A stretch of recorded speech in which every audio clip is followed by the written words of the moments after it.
الحمد للہ وحدہ الصلاۃ والسلام علی من لا نبی بعد اما بعد۔ بے فاسد کے احکام اور اثرات بعد میں ذکر کریں گے۔ احکامات میں سے سب سے پہلا حکم بیان کیا تھا اور اس کے تحت 4 مسائل ذکر کیے تھے۔ اب ان میں سے 2 صورتیں جو ہے عملی فسخ اور زبانی فسخ، اس کی تھوڑی سی وضاحت کریں گے۔ وہ اس طرح کے بے فاسد کو زبانی طور پر ختم کرنے اور عملی طور پر ختم کرنے کی لحاظ سے ایک فرق ہے۔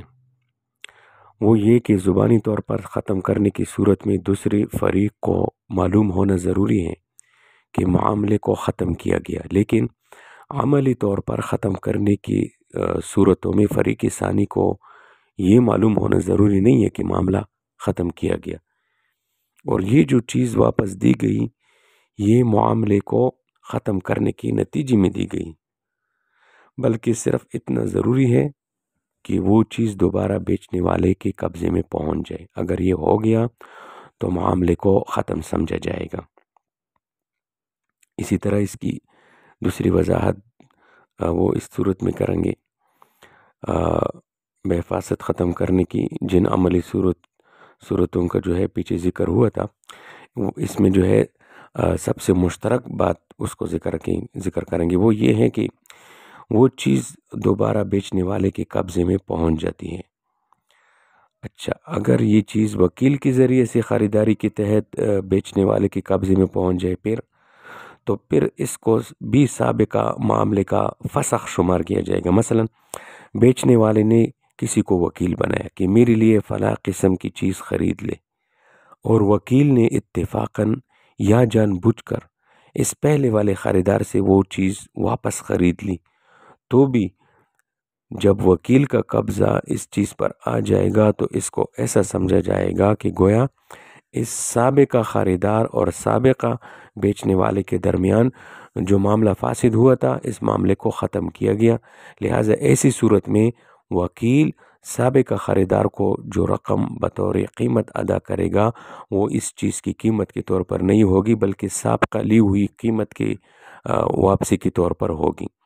تو اس اصول کی روح سے اگر بیچنے والا خریدار سے وہ چیز دوبارہ خرید لے، لیکن اپنے لیے نہیں بلکہ کسی دوسری شخص کی طرف سے وکیل بن کر معاملہ کرے، تو اس خرید و فروخت کو سابقہ معاملے کا فسخ نہیں سمجھا جائے گا، کیونکہ اس صورت میں یہ چیز در حقیقت اس بیچنے والے کے قبضے میں نہیں آئی بلکہ اس کے موکل کے قبضے میں آئی ہے، کیونکہ وکیل کا قبضہ اس کا ذاتی قبضہ شمار نہیں ہوتا بلکہ یہ موکل کا قبضہ شمار ہوتا ہے۔ لہٰذا ایسی صورت میں وہ سابقہ فاسد معاملہ برقرار رہے گا، چنانچہ خریدار اس چیز کی نئی طے شدہ قیمت وصول کرے گا، جبکہ سابقہ جو ہے فاسد معاملے کی روح سے اس چیز کی بازاری قیمت بیچنے والے کو ادا کرے گا۔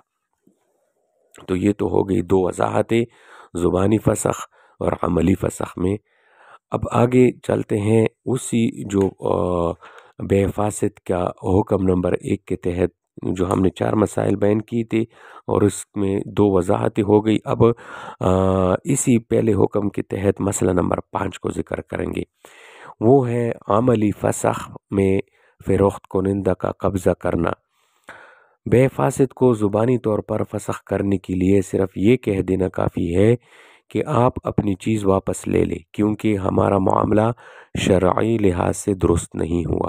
اس طرح کہنے سے سابقہ معاملہ ختم تصور ہوگا۔ اس کے بعد اگر فروخت کنندہ نے یہ چیز واپس اپنے قبضے میں لی اور یہ چیز ضائع ہو گئی، اگرچہ خریدار کے ہاں ہو، تو اس کا تاوان خریدار پر نہیں ہوگا۔ خریدار اپنے ادا کردہ قیمت بھی اس سے واپس لے گا، جبکہ عملی طور پر واپسی کی صورت میں یہ ضروری ہوگا کہ وہ خریدی ہوئی چیز واپس فروخت کرنے والے یا اس کی کسی وکیل کے قبضے میں پہنچ جائے، یا کم از کم اس کے سامنے تخلیہ کرایا جائے، یعنی یہ چیز اس کے سامنے اس طرح حاضر کی جائے کہ اگر وہ یا اس کا وکیل قبضہ کرنا چاہے تو قبضہ کر سکے۔ اگر اس طرح فروخت کنندہ یا اس کی وکیل کو واپس اس چیز کا قبضہ دیا گیا تو معاملہ فسخ ہوگا۔ اگر قبضہ نہ دلایا گیا بلکہ چیز کسی اور جگہ میں ہو، معاملے کی مجلس سے غائب ہو، تو پھر ایسی صورت میں سابقہ فاسد معاملہ ختم تصور نہیں ہوگا۔ لہٰذا ایسے موقع پر اگر یہ چیز ہلاک ہو جاتی ہے تو خریدار کے مال میں سے ہلاک ہوگی، یہی اس کا ضامن ہوگا۔ اب اس کے تحت وضاحت کرتے ہیں۔ پہلی وضاحت، اگر فروخت کنندہ واپس قبضہ میں لینے سے انکاری ہو، پھر بعض اوقات ایسا ہوتا ہے کہ خریدار کو معاملے کے فاسد ہونے کا احساس ہو جاتا ہے اور وہ یہ چاہتے ہیں کہ معاملے کو ختم کیا جائے، اور اس مقصد سے وہ خریدی ہوئی چیز فروخت کنندہ کے سامنے واپس لاتا ہے کہ میں معاملے کو ختم کرتا ہوں، لہٰذا آپ اپنی یہ چیز واپس لے لیں۔ لیکن فروخت کنندہ جو ہوتا ہے وہ اس معاملے کو ختم کرنے کے لیے تیار نہیں ہوتا اور وہ اس چیز کے واپس لینے سے انکاری ہوتا ہے۔ اب کیا کریں گے؟ اب ایسی صورت میں خریدار کو چاہیے کہ ایک بار وضاحت کے ساتھ یہ اسے کہہ دے کہ میں نے معاملے کو ختم کر کے یہ چیز آپ کو واپس کر دی ہے، باقی آپ کی مرضی ہے اسے وصول کرے یا نہ کرے۔ اس کے بعد خریدار وہ چیز وہیں چھوڑ کر چلا جائے۔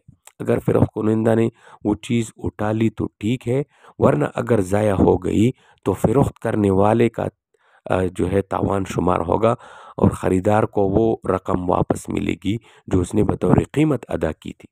لیکن ایسی صورت میں اگر خریدار فروخت کنندہ کو اس انکار پر یہ چیز واپس اپنے قبضے میں لے کر وہاں سے لے جائے تو یہ چیز واپس اس خریدار کے ضمان میں آئے گی۔ لہٰذا اگر یہ چیز اب یہاں خریدار کے پاس ہلاک ہو گئی تو خریدار کے مال میں سے ضائع شمار ہوگی۔ اس بنا پر اس طرح کے مسائل میں احتیاط اور پوری واقفیت ضروری ہے۔ اچھا، یہاں ایک اور مسئلہ، فریقین میں سے کسی کی فوت ہونے کے بعد بے فاسد کا حکم یہ کیا ہے؟ تو یہ یاد رکھنا چاہیے، اگر بے فاسد انجام دینے کے بعد فریقین میں سے کوئی فوت ہو جائے تو اس کے ورثاء اس کے قائم مقام ہوں گے، یہ یاد رکھنا۔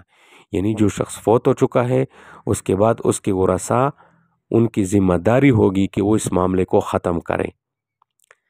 اچھا، جب ورثاء تیار ہوں تو دوسرا فریق ان کے مطالبے سے انکار پھر نہیں کر سکتا۔ تو یہ کچھ وضاحتی ہو گئی۔ اب اس کے آگے پھر بے فاسد کے احکام میں سے دوسرا حکم پھر انشاءاللہ ذکر کریں گے۔